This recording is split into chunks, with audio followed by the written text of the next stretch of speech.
terpercaya karena ajakan anjeun teu iman karena ajakan aing cek Gusti Allah bakal nurunkeun siksa 4 perkara supaya katembong ku balerea kakawasaan aing ka maha dahsyatan aing ka maha sagala-galaan aing lantarannya mempermainkan ka aing kamari ngadoa ka aing ku ari musyrik ka aing kamari minta ka aing ku ari minta ka jabatan kamari DPDP ka aing ku ari DPDP ka manusia ka makhluk ka batu ka kayu kan eta teh mempermainkan aing bejakeun Muhammad hayang dauleuh ka karawasaan aing bakal nurunkeun 4 siksa ya Allah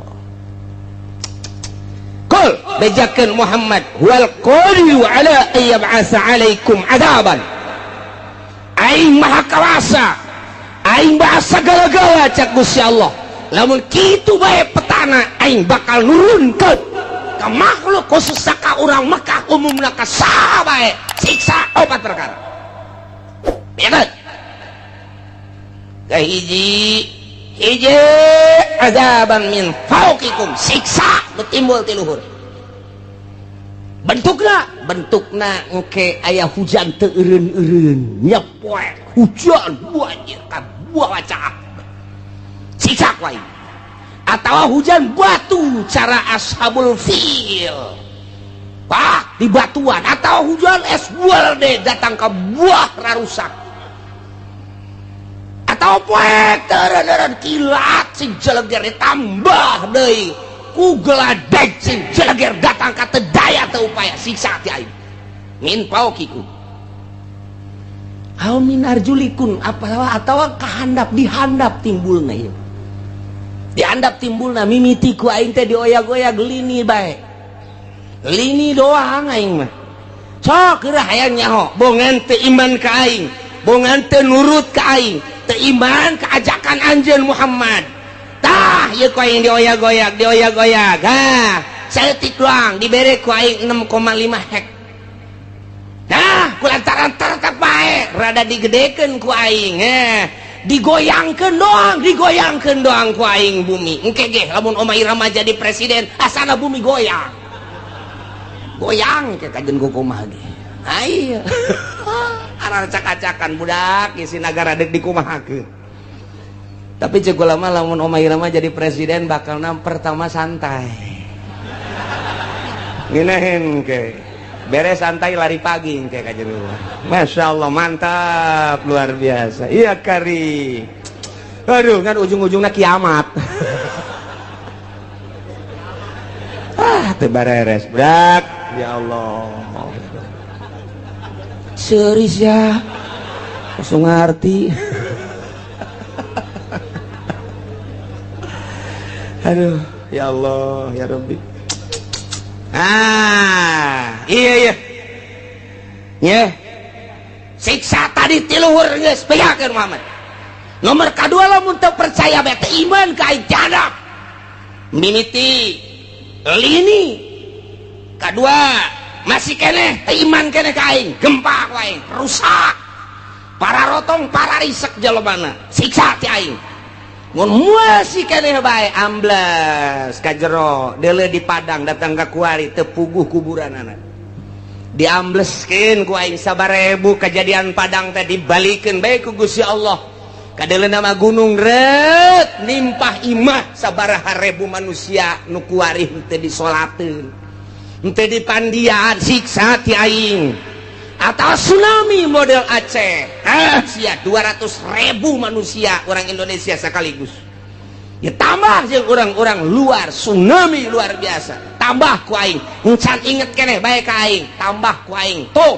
tsunami di Ciamis Pangandaran encan inget keneh bae gunung ku aing dibitukeun can inget keneh bae Lapindo ku aing hayo sia perindah ka mana sia can inget keneh bae sia ka aing can iman keneh bae tambah deui sia ku aing awas sia sakali ieu di Banten sia ku aing Gunung Merapi sia kena datang ke Bojong sia ka Pasar Kemis mah ulah liwat kesempatan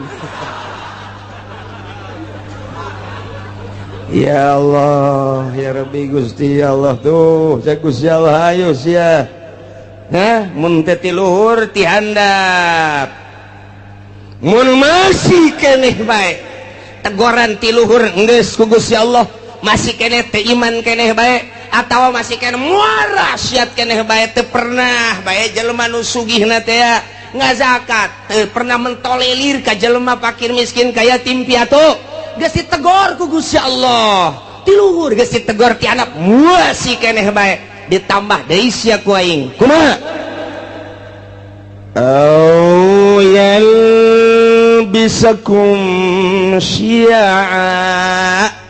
aing nyampur adukeun kana berbagai golong-golongan anu berbeda-beda kahayangna nu bakal ngajadikeun bibit daripada permusuhan mimiti nyeun organisasi ieu lantaran aya nu deui nu boga kahayang nyieun deui organisasi ieu aya deui nu boga kahayang nyieun deui organisasi ieu aya deui nu boga kahayang nyieun deui perkumpulan ieu aya deui nu boga kahayang deui nyieun deui perkumpulan antara organisasi-organisasi teh eta teh teu alalakurna mulai dirinya bibitna kalaluar haju bae silih omong haju bae silih tengkas mulai tidinya teh silih gele tak teu eureun atawa parpo padahal mah jang ngabangun bangsa jeung nagara tapi kulantaran beda-beda kahayangna ieu hayang di satu sisi hayang ngaberesan nagara di satu sisi deui mah hayang nyokot danana doang lantaran gede ti nagara kabeneran dibuka demokrasi teh teu meunang dicegah-cegah mulai nyan parpol urang ge mampu daknya kurang keneh nyieun deui geus teu kahitung ku ari urang lembur mah bingungeun loba-lobana beda misi jeung visina ambalaya zaman baheula urang inget aya Golkar aya P3 aya PDI ribut kiai jeung kiai silih omongkeun ribut politisi jeung politisi silih gele nu korban ge luar biasa loba jasa satu sisi kiai memperjuangkeun negara melalui P3 jara rasaan dirinya teh aya misi keislaman atuh dawah panggung teh luar biasa satu sisi pamarentahna asa tinggalin ku kiai eta teh di Golkar nyeun huru-hara aya tembak masal derege ilah syi'a sok eta di dalam negara kuari luar biasa loba anak koskaran itu timbul organisasi-organisasi di mimitian timbul organisasi teh Muhammadiyah naik deui ka NU beda visi jeung misina lantaran itu mah Wahabi ieu mah ahli sunnah naik deui timbul deui aya Islam Jamaah diorganisasikeun deui aya Islam LDI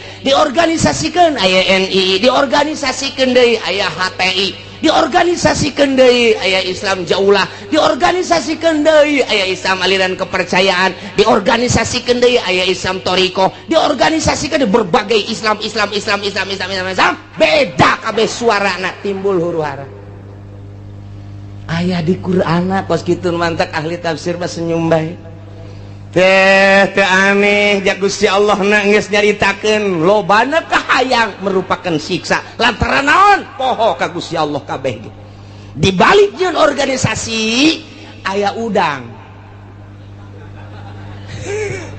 iya aya udang di balik batu tah eta mah kos kitu tah nah nu mentek nyen organisasi sok geura desek komo dek aya kepentingan negara bisaan jasa Soeharto mah buat organisasi Pancasila buat KNPI buat organisasi tek-tek jeung bengekna dijieun supaya ngadukung ka ditu anu henteu milu kadinya sok deula tumpas kot kitulah kaayaanana kiai pisah antara kiai Golkar jeung kiai P3 jeung kiai PDI kuari teh dimodernkeun kiai modern jeung kiai salap ribut luar biasa kiai salap jeung kiai salap ribut tuh ieu teh geus aya ieu teh merupakan siksa lantaran kabeh teu ka Allah ieulah siksa ti Gusti Allah ausian au yalbisakum syi'a teu karasa ku urang toel ku urang kiai eta heuh tuh aing sarua ka Allah jeung ngaji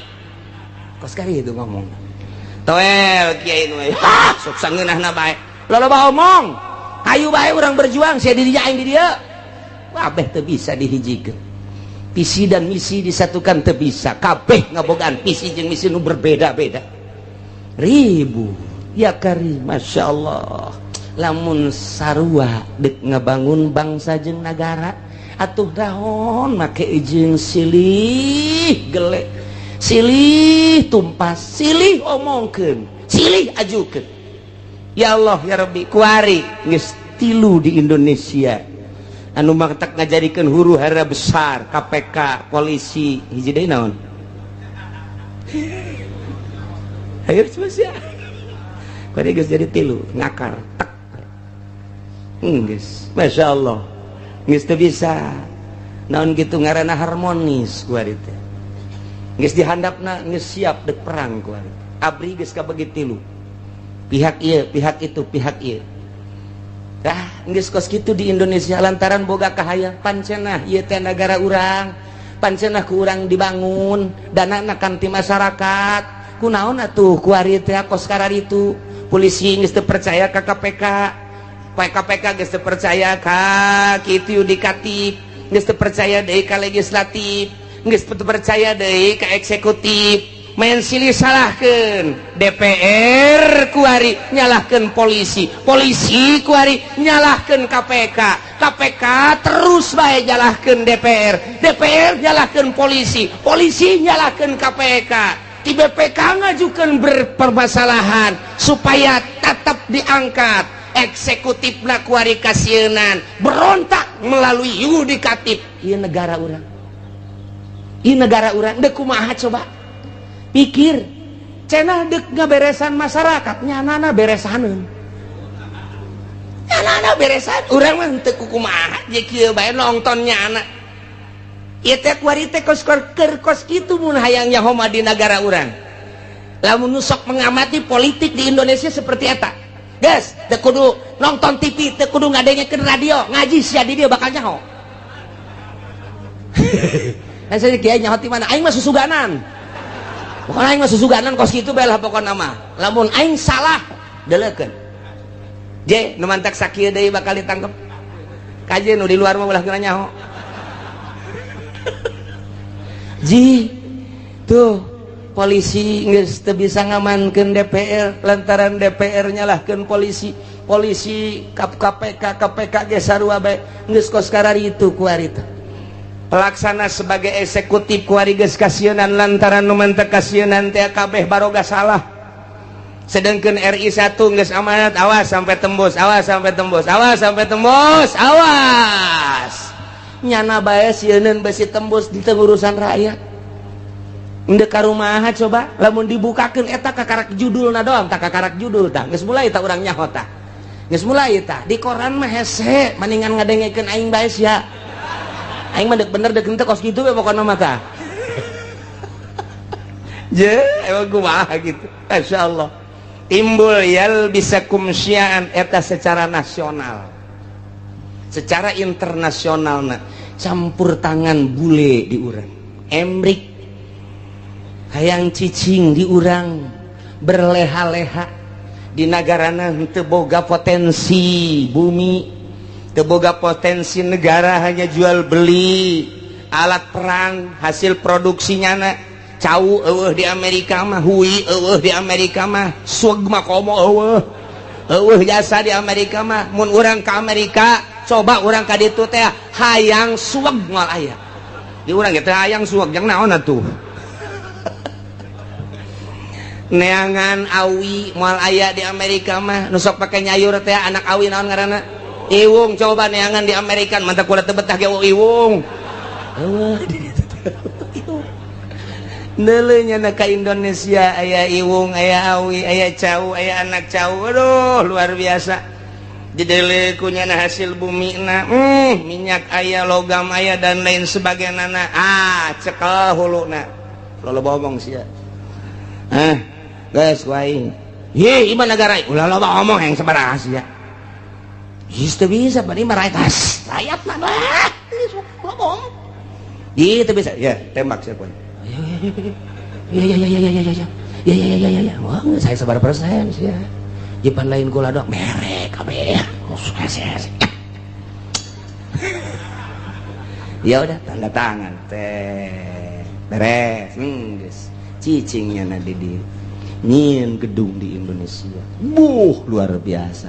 Lambat laun ternyata loba anu dibawa ka ditu dibanding jeung du dinimbrati ku urang.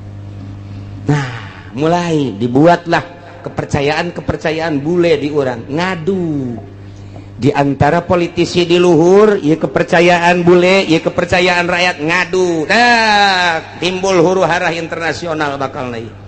Timbul huru-hara internasional bakal naik. Taya di Indonesia ge tinggal pencet knop doang jegur ujian anak. Emang kumaha kitu? Rakyat geus teh sudi jasa di bawah kikieuan. Tetapi pemerintahna tidak mentolerir geus ka rakyat. Tetapi iya kan bumi pertiwi Indonesia Bhinneka Tunggal Ika 135 juta rakyat Indonesia cak Raden Homa Irama disatukan oleh Bhinneka Tunggal Ika. Jadi kumaha gitu geus tinggalin tambah kali mah 135 juta lain 35 juta ku ari mah bung jenggot.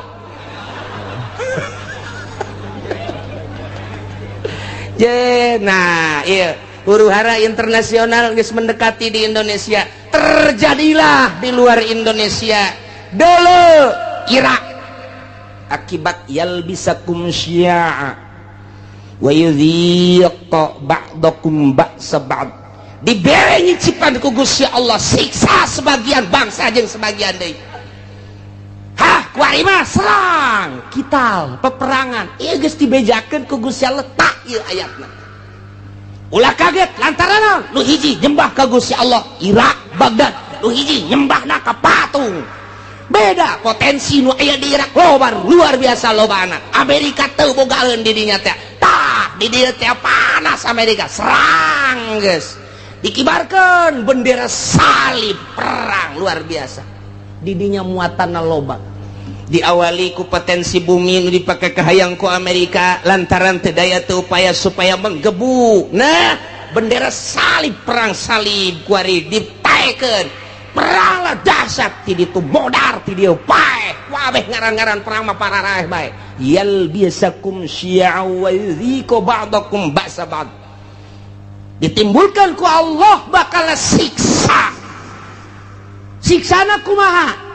Ialah diaduk-aduk ku Gusti Allah melalui syiar organisasi golongan-golongan wa yudhiqu ba'dakum dibere ngasaan ku Gusti Allah sebahagian bangsa ba'd ku siksaan sebagian bangsa deui perang multinasional jeung Irak dieu kasaksian ku urang selesai eta berangkat deui Libya selesai Libya Syria suara nu datang ke urang geus macem-macem urang mun maca koran lokal mah kos kieu mun maca koran internasional mah kos kieu mun maca berita-berita mah kos kieu tinggal urang bae bingung sementara nu boga berita asli nu bogana adalah Amerika urang teu daya teu upaya soal berita aya geus selundupan berita nu asli apa iya apa tidak mulailah dikaburkeun Bashar Assad teh merupakan Firaun lah satu sisi Bashar Assad ia adalah memperjuangkan bangsa jeung negara melalui agama Islam satu sisi jaritakeun Bashar Assad teh ia adalah Syiah anu luar biasa satu sisinya nama Wahabi satu sisi deui ahli sunnah wal jamaah nu jelas mah urang kebingungan kabeh supaya naon supaya mendukung ke Amerika teu nyaho keaslianana kumaha tah kos kitulah yal bisakum syi'a wa yudhiqu ba'dakum ba'sa ba'd perang dia kulantaran disuplai ku Iran Amerika neuleuh heula bahaya sebab di Iran aya 3 rudal anu luar biasa nomor kahiji rudal Husein kadua rudal Hasan nomor katilu rudal Ali ngaranna ge teu kira-kira ngarana teu kira-kira rudal Husein lamun diberangkatkeun datang ke Amerika rudal Hasan bisa ngajegur jang Amerika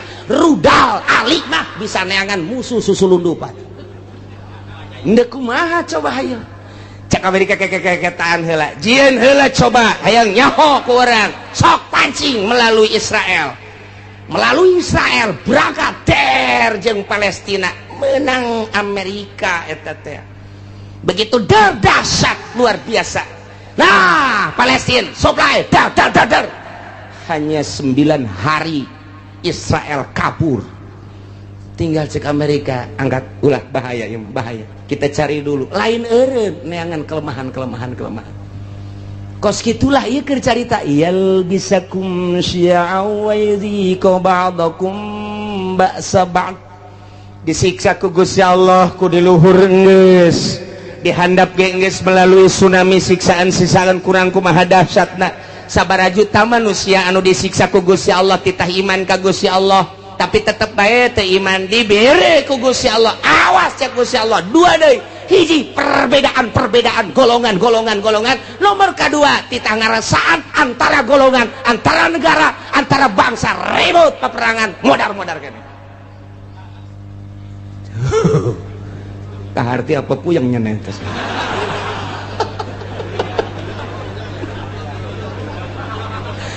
Internasional dibawa kurang dah caner guys encana guys berurusan anak Taliban terus bae militan di mana aya perang di dinya nama aya Osama bin Laden geus eueuh ditambah deui ku ari tetep aya ditambah deui ku organisasi HTI secara internasional jauhlah geus secara internasional araya di tiap-tiap peperangan teh berbagai organisasi peperangan kamari bae di Israel orang Indonesia bagi aya ka ditu kok nyemplos ka ditu model urang teu nyaho aya nu nyeplos kos kitu lamun teu direkomendasi ku RI moal bisa sementara kapan urang teh negara teh aslina teh manut ke Amerika tapi kok aya orang Indonesia di ditu ja perang Irak aya orang Indonesiaan di ditu perang Iran aya orang Indonesiaan di ditu ieu urang Indonesia mah asana mah nya nama Okos Bunglon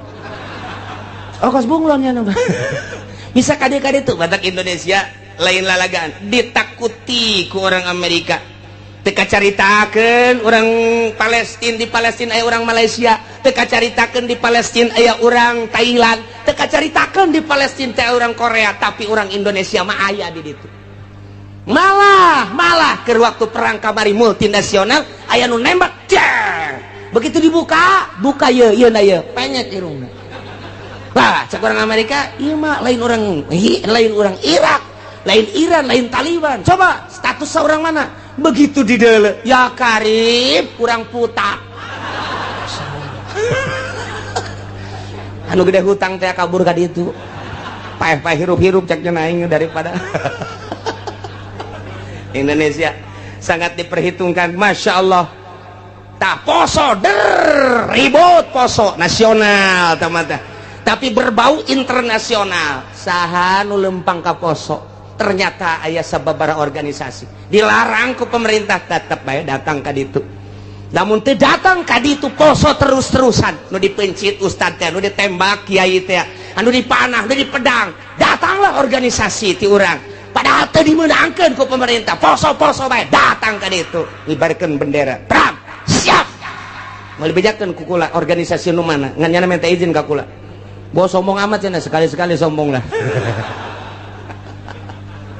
Niku bae Indonesia mah kos kitu eta di Palestina bae aya. Di Taliban teh aya. Ya Allah ya Rabbi. Nu mantak aneh eta pan kudu make kapal udara. Haju kudu make biaya. Pan eta teh atuh make naon kitu ngaranna birokrasi perjalanan anu luar sakedangkeun steril. Oh, steril luar biasa. Mau kemana? Tujuannya apa? Tapi aya kan di ditu. Masya Allah, mantap ke, mun perang deh kurang diajak kan itu. Naik naon cenah kiai ngojay. Paeh di laut asana ya mah. Meme perang geus malodar. Indonesia. Ulah sembarangan di Indonesia, mantap diperhitungkan ku Amerika. Sangat diperhitungkan Indonesia mangke bae perangna terakhir bae cek nangis. Tetap di perangan mah di perangan terakhir. Asana bangsa Haji Makmun mah paeh ti heula. Moal kaburu nya nama geus.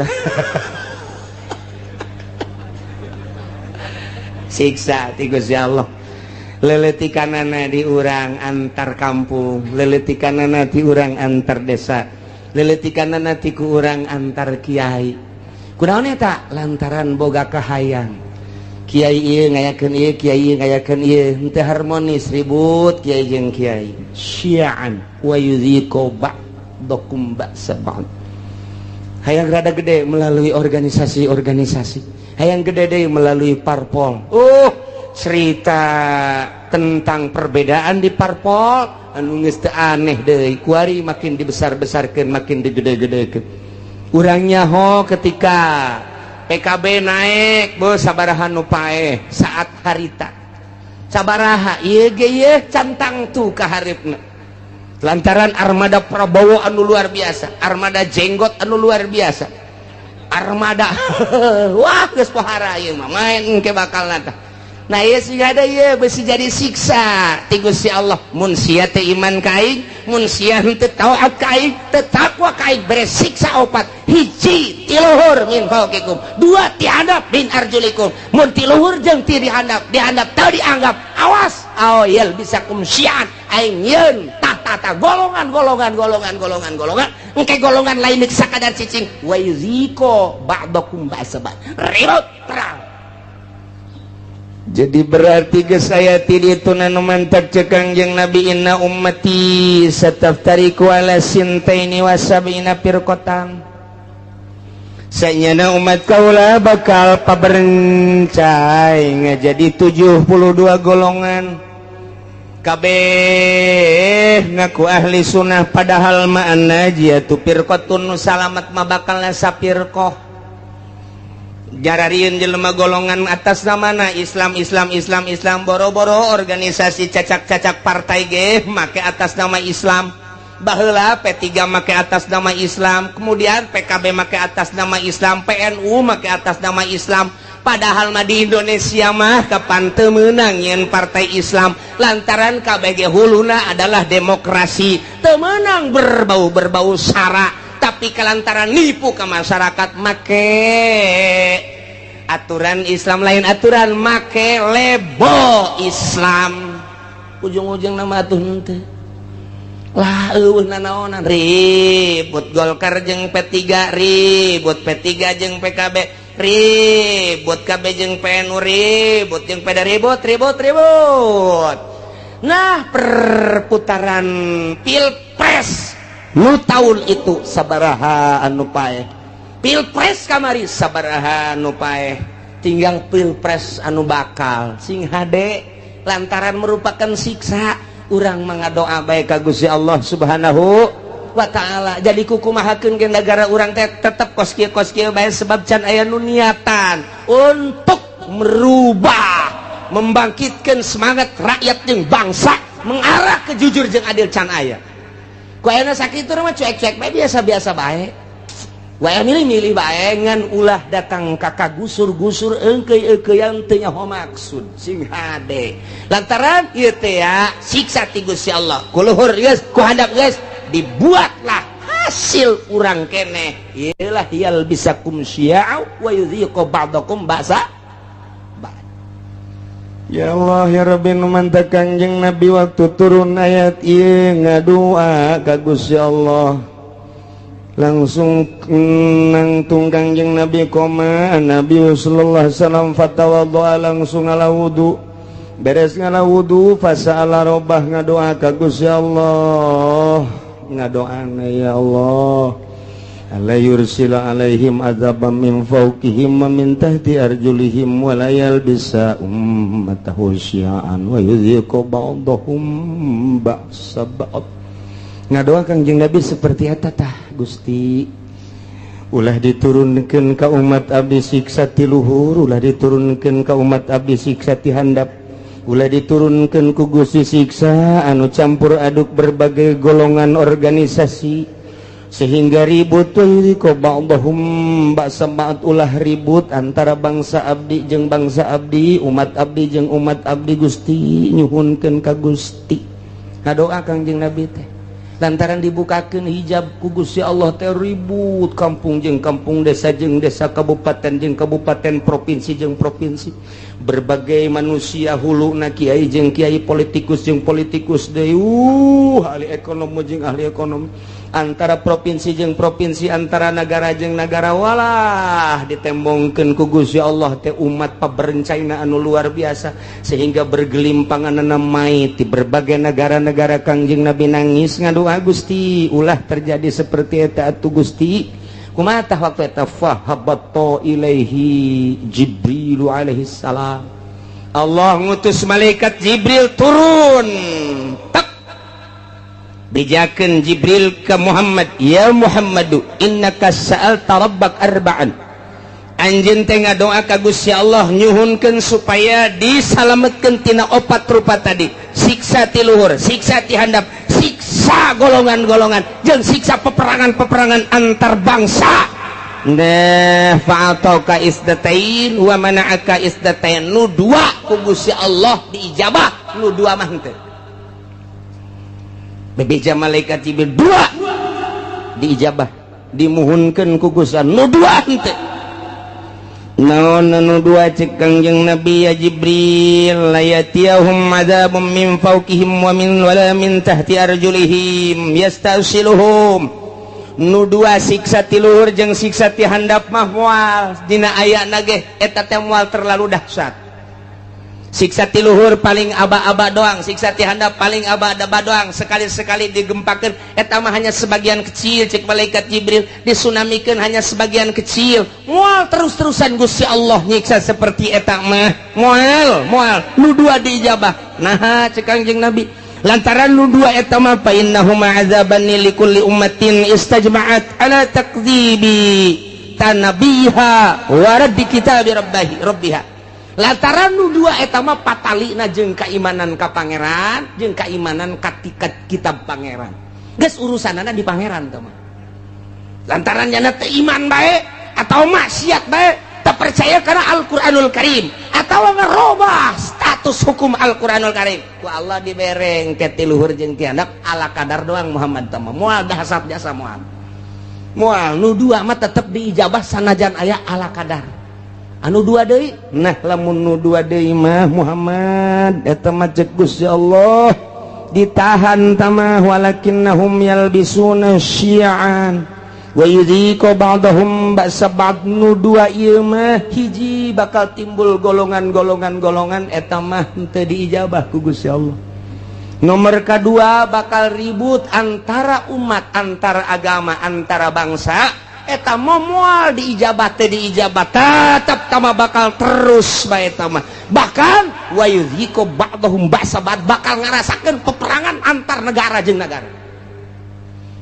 geus aya ti dituna nu mantak ahli tafsir mah ketika perang Irak Amerika taneh ketika perang Libya taneh perang deui Palestina taneh lantaran geus aya dina Al-Qur'ana ayal bisakum syi'an wa yuhiqu ba'dakum ba'sa ba'd masyaallah ieu mah nu dua mah teh Kangjeng Nabi naros Jibril nah nu dua ieu kok henteu diijabah padahal mah poharaja saya mah merupakan siksaan wa hazani azabani li ahli al-iqrar bil kutub wa tasdiq bil anbiya lantaran nyana percaya ka kitab percaya ka nabi ngan nyana teu make kitab jeung teu make nabi lantaran nyana percaya kana Al-Qur'anul Karim dimusabaqahkeun mulai tingkat RT datang ke tingkat nasional datang ke tingkat internasional Quran dimusabaqahkeun antar negara Pakistan, India, Mesir, Irak, Iran, Arab oh timbullah juara satu dipake henteu kahiji nomor kedua percaya bahwa Nabi akhir zaman adalah Kangjeng Nabi Muhammad di berbagai negara diakui bahwa Muhammad adalah Nabi akhir zaman la nabiya ba'dah dari Nabi sabada Kangjeng Nabi tapi teu pernah diikuti ajaran-ajaran Kangjeng Nabi bahkan dikatukangkeun nyana teh make ajaran manusia ajaran jelema ku nafsuna bae nah ieu mah bakalna peperangan mal eureun-eureun iyalah geus dinyatakeun dina Al-Qur'anul Karim urang kuari ngarasakeun percis jasa mulai antar sekolah lantaran teu ka Allah guruna teu ka Allah muridna teu ka Allah ribut ka jenting kumaha antara lembaga ribut lantaran henteu ka Allah, antara yayasan ribut lantaran henteu ka Allah, antara organisasi ribut lantaran lain neangan ridho Allah, hanya semata-mata neangan pitayeun doang, antara parpol ribut lantaran henteu lillahi ta'ala, henteu aya misi ikhlas, kabeh ge semata-mata hanya jang dirina doang. Nah iyalah bakal mual eureun siksa nu dua mah. Hiji yal bisakum syi'a, bakal timbul golongan campur di dieu. Nomor kadua geus aya golongan yuziqu ba'dakum ba'sabad, golongan nu ieu nyerang ka nu ieu nyerang kana, timbullah peperangan baik di kampungna sorangan, di nagarana sorangan, atau antara negara bakal terjadi teu bisa tamah lantaran doa Kanjeng Nabi teu diijabah nu dua ieu. Tinggal kudu kumaha tuh cak sahabat kami lamun aya di negara kemudian situasi nanggeus model kos kitu ya Rasulullah, andai kata kami hirup kemudian hirup teh datang ke zaman model kos kitu, timbul organisasi golongan-golongan, timbul parpol-parpol, timbul kabehan ge kahayangna anu masing-masing, jeung kabeh hayang ngarealisasikeun kahayang-kahayangna memaksakan diri. Anu dijieun modal mah kapan eta teh rakyat bae, dari rakyat untuk rakyat, boloon teh podol sero eta bae kabeh ge anu dipake omong-omongan Gusti mun datang ka zaman eta kumaha. Cakang yang Nabi maneh mah cicing bae ilzamil buyut, cicing bae maraneh di imah masing-masing, wa'budullaha ibadah bae maneh ka Allah nyalametkeun diri. Ulah milu engkeuy-engkeuyan jeung jelema kos karari itu kajenting nu kitu mah kitu bae. Cak sahabat atuh engke nagara kudu kumaha? Engke ge aing nyeun, engke bakalna kesatria cak Gusti Allah. Saat aing deuk ngararapih nagara eta di mana geus kacau engke aing bakal nyieun kesatria rijal bahasana. Engke rijal ku aing ditimbulkeun anu gagah nu luar biasa, engke ge moal kaharti ku otak-otak manusia saat eta. Bakal mimpin bangsa, mimpin umat, mimpin negara di luar konstatir manusia. Engke ge bakal ditimbulkeun ku aing tah ke geus aya kesatria, bakalna ke kakarak umat nuturkeun satungtung can aya kesatria mah ulah waka. Cek manusia engke cirina kumaha Gusti eta kesatria nu bakal mimpin bangsa model kos kitu teh. Cirina deuleu bae engke si Semar. Bakal boga ponggawa opat manehanana teh kabeh ge khawarikun lil adat. Deuleu engke si Semar cak Gusti Allah. Ah manja cenah.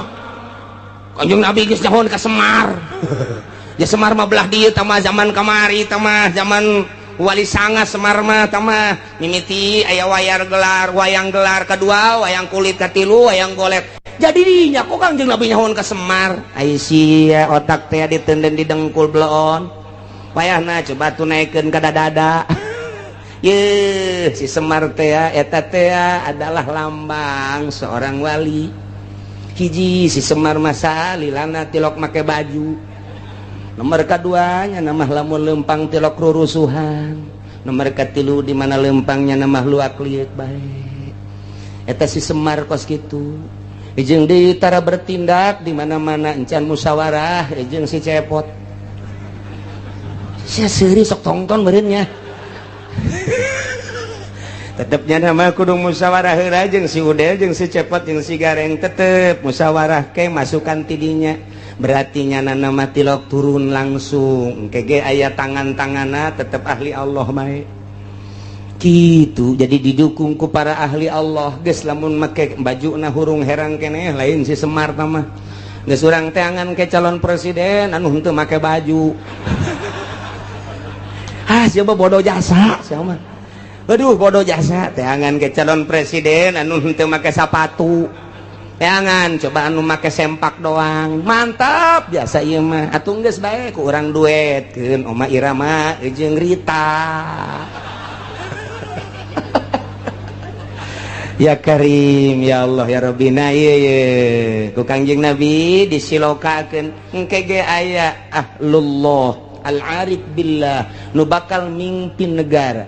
Nu mantak baheula teh kurang kumaha gagahna di Indonesia berbagai kerajaan-kerajaan coba Sunan Rahmat diutus ku Gusti Allah dilanjutkan ku para sunan diakhiri ku Sunan Cirebon eta kabeh ahli-ahli Allah Subhanahu wa taala.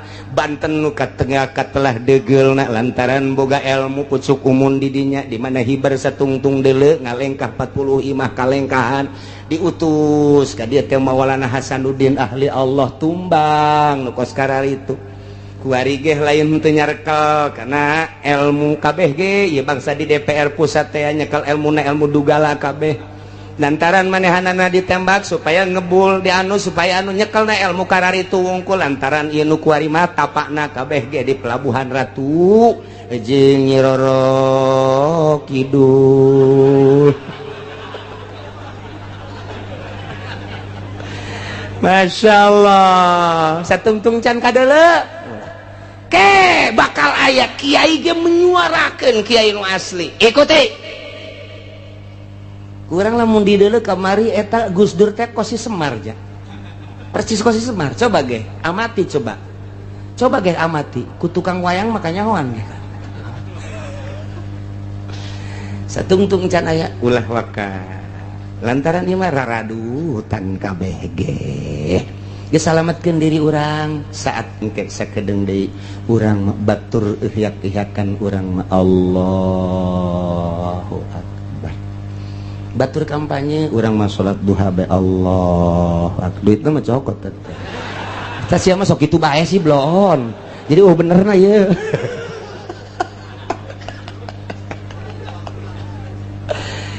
tah jadi urang kuari alhamdulillah sanajan bari jeung saminggu sakalinya ho urang informasi akurat ti Gusti Allah Subhanahu wa ta'ala khususna dakwah ka umat di Mekah baheula umumna kuari ka urang balerea. Ternyata ketika ditegor didakwahan ku Gus Kangjeng Nabi teu iman teu percaya datang ka kiwari ge kitu bae bakal dibere opat rupa hiji azabam min fauqikum ti luhur bentukna engke mungkin hujan mungkin begledek mungkin kilat mungkin hujan batu badai dan lain sebagainya angin topan angin beliun dan lain sebagainya atau tiana mancercai gempa erosi dan lapindo kabeh jadi embal nah ieu ditegur ku kitu masih kene maksiat bae ka Gusti Allah bakalna ditimbulkeun yal bisakum syi'an nah nu jelas mah nu dua mah ku Gusti Allah diminimalkeun diijabah doa Kangjeng Nabi tapi nu dua mah teu diijabah kuari ku urang kasaksian kuari dardir durna kasaksian jasa kuari ieu lah keur meumeujeuna ayat ieu pas jasa kabeneran jasa urang hirup pas di zaman model pas nu dicaritakeun ku Gusti Allah melalui Kangjeng Nabi urang Kangjeng Nabi Muhammad sallallahu alaihi wasallam numantak unzur kaifa nusarriful ayati la'allahum yafqahun pikirku anjeun kumaha Gusti Allah ngajelaskeun kana dalil-dalil kakawasan Gusti Allah. Allah mah maha kawasa moal aya nu bisa nyalametkeun di awalna ge tadi ketika saat-saat kritis saha nu bisa nyalametkeun ketika dahsyatna siksa dahsyatna penyakit dahsyatna musibah nah ieu teh baik ti luhur maupun ti handap atawa dibentuk ku berbagai organisasi atawa ku parpol eta teh merupakan siksa anu dijual mah rakyat jeung bangsa jeung nagara padahal mah ajang beuteungna masing-masing eta teh siksa dikorbankeun rakyat hanya demi seseorang dikorbankeun rakyat hanya demi golongan tak eta teh nang Gusti Allah tah deuk mun tayang ka saha cek Gusti Allah aing teh keur nembongkeun ka maha kakawasaan aing ku aing dijujurkeun jeung diadelkeun nang aing dihancurkeun ge deuk teu dijujurkeun dibangkawarkeun nang aing unzur ikir ku sia pikir ku anjeun pikir ku maneh kaifa nusarriful ayati kumaha